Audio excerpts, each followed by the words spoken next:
Welcome to Pure Happiness Coffee. Pure Happiness Coffee is a poem, an artwork, and a community dedicated to becoming better stewards of our world's favorite beverage. Each episode of Pure Happiness is a short glimpse into one individual's coffee journey, a journey that, finally, connects us all. And another warm welcome to week 3 of this new Pure Happiness Coffee podcast experiment. I must begin with an expression of gratitude to everyone who has tuned in for any length of time, and especially to all of you who have commented on posts, sent me DMs and messages, and continued the conversation. Because finally, this podcast is really just a node along a chain of relationships that preceded Pure Happiness and will outlast it.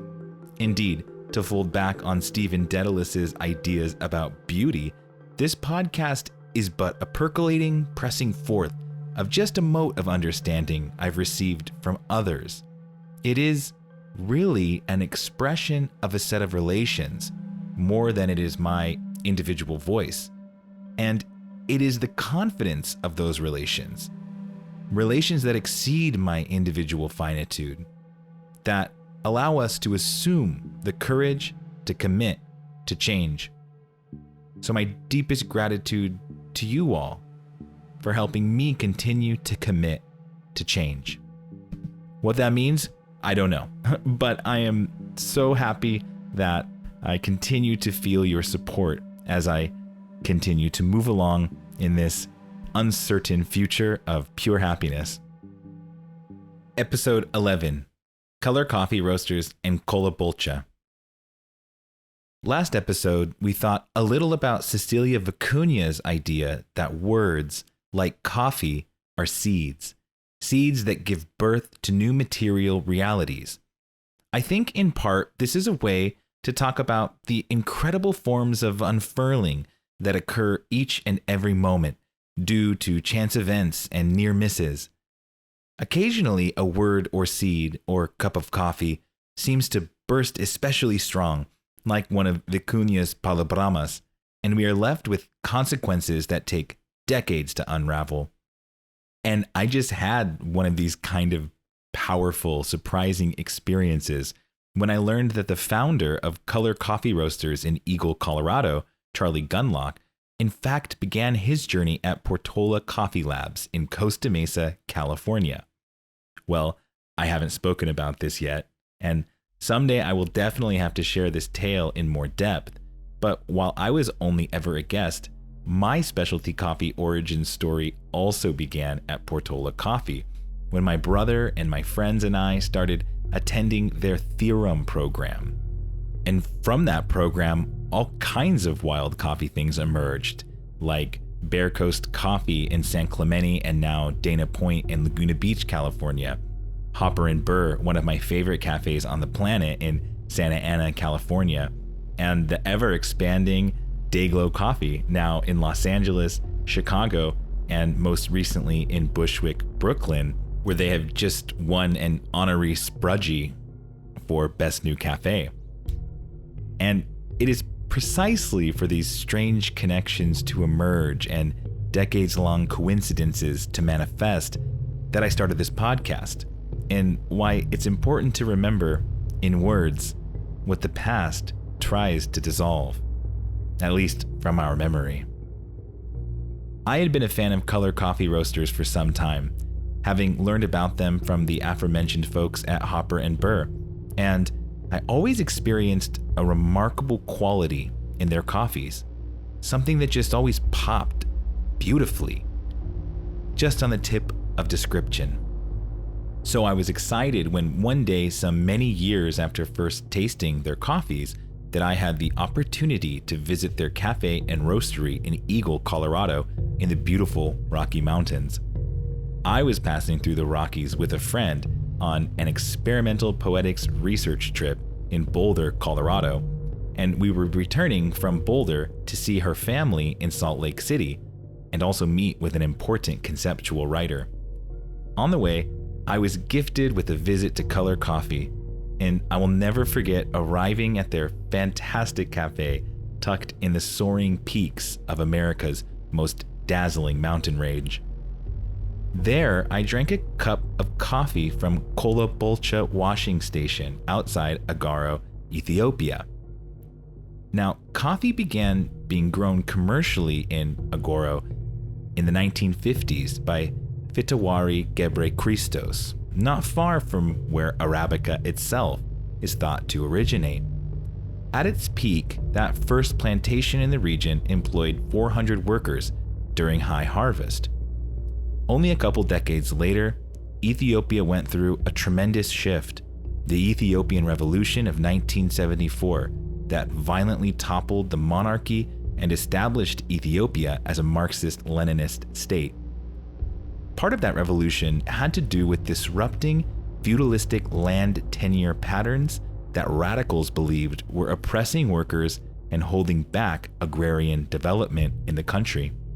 Hence, after the coup, the revolutionaries instituted the Land Nationalization Proclamation in March 1975, which nationalized all rural lands in the country, making agrarian practices a social project. And that proclamation still holds today. And it's the reason why Ethiopia remains unique in the coffee growing world. Technically, all land is owned by the state in Ethiopia, and rural development is a social project consisting of a constellation of co-ops. And this is why the coffee we drink from Ethiopia is almost exclusively grown by large groups of smallhold farmers. And it's rare to drink single estate or even single variety coffee from Ethiopia. There are exceptions, which at some point I will talk about. Now, I'm not here today to adjudicate the value of this system. However, I do want us to think for a moment about what this can teach us about our relationship to coffee, and especially to the taste and color of coffee, so to speak. If you're a coffee drinker, you might have heard of Nano Chala, Nano Genji, and other washing stations, of which Kolla Bolcha is one, having very recently been substantially refurbished by the nonprofit USAID organization TechnoServe's development program. Unlike, say, the single estate cherry we're accustomed to drinking in specialty coffee from Central and South America, all Ethiopian coffee is grown by large numbers of smallhold farmers whose coffee is washed at centralized stations, processed, and then distributed to buyers internationally.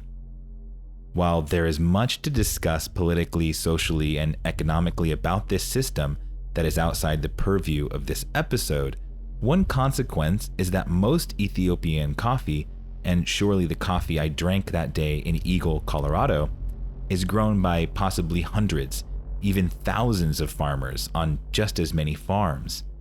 These coffees are known for their bright, fruity character, and to many, they're the high standard of coffee excellence on the planet.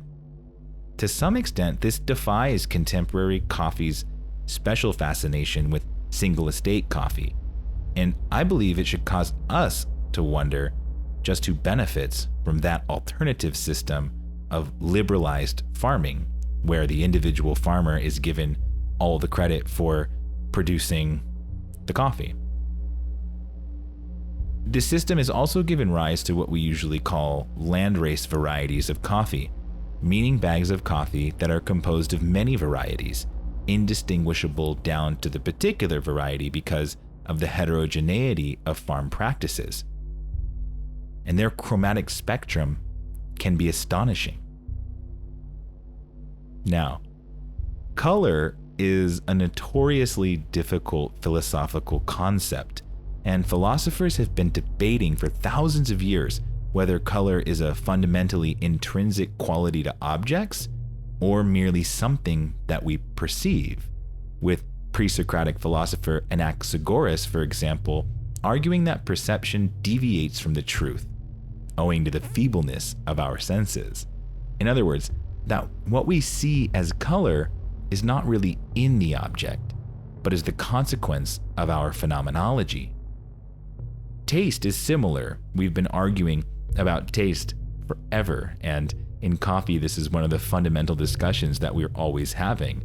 And yet, somewhat differently than color, taste is something that we experience in consuming coffee.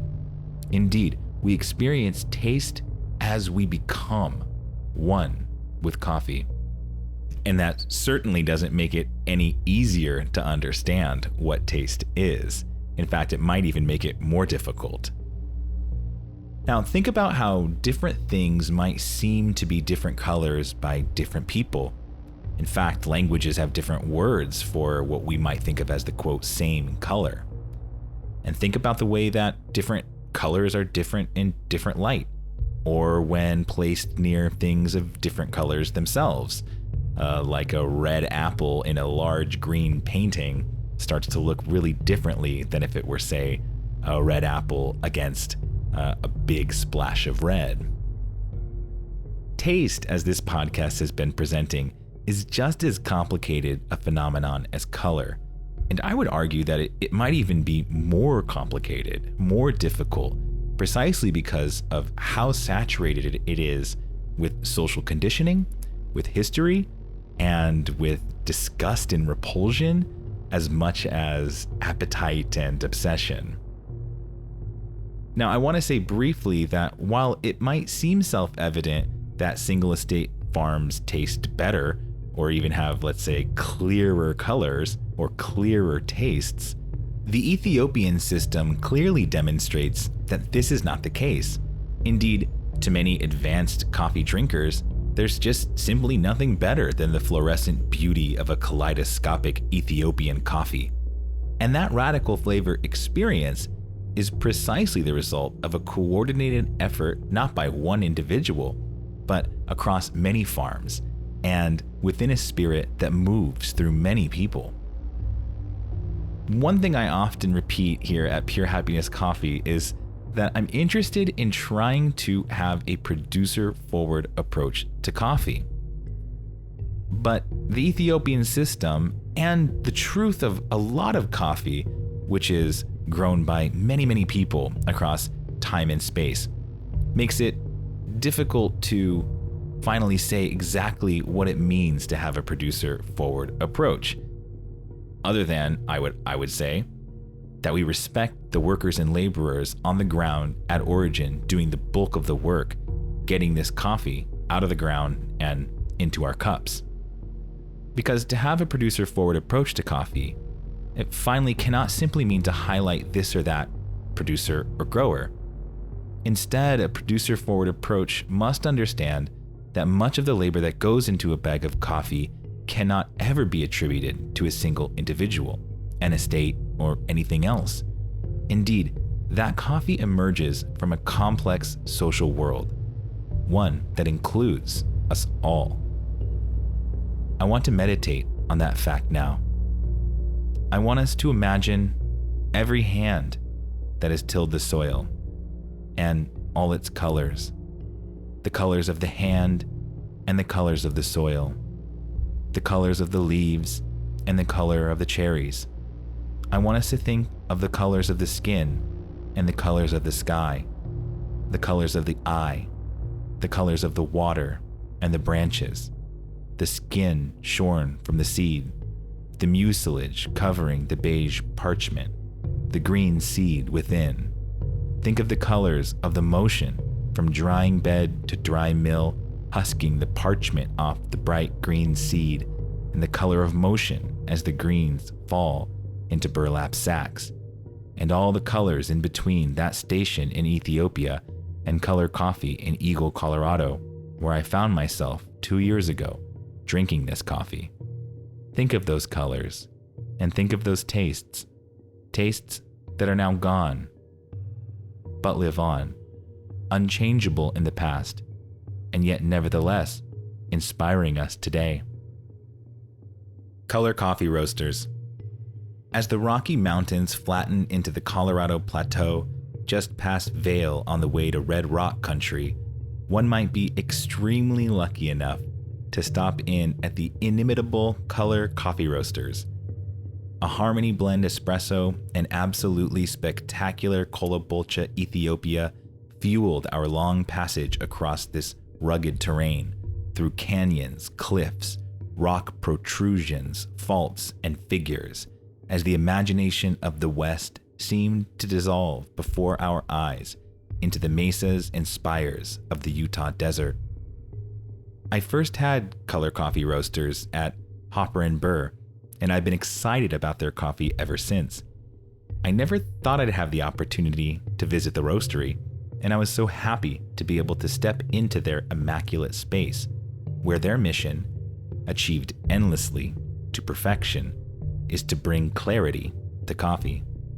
And as that clarity revealed itself and the spirit took me, first as savory flavor and then as energetic flight and conversation, we felt ourselves slowly descending into the basin while yet remaining in flight, hovering at the elevation of the mountain, even as the desert began to engulf us, and as the gray crags changed into iron oxidized bright red rock that burst through dusts of snow like glowing embers.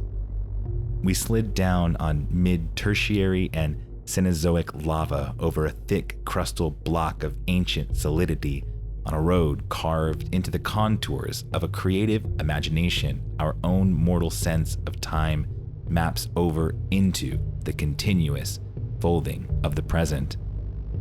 A land marked by canyons, gullies, arches, pinnacles, buttes, bluffs, and mesas describes our complex heritages, equally full of gaps, caves, secrets to be spelunked into, and that remain ever mysterious, locked in the crypt of memory.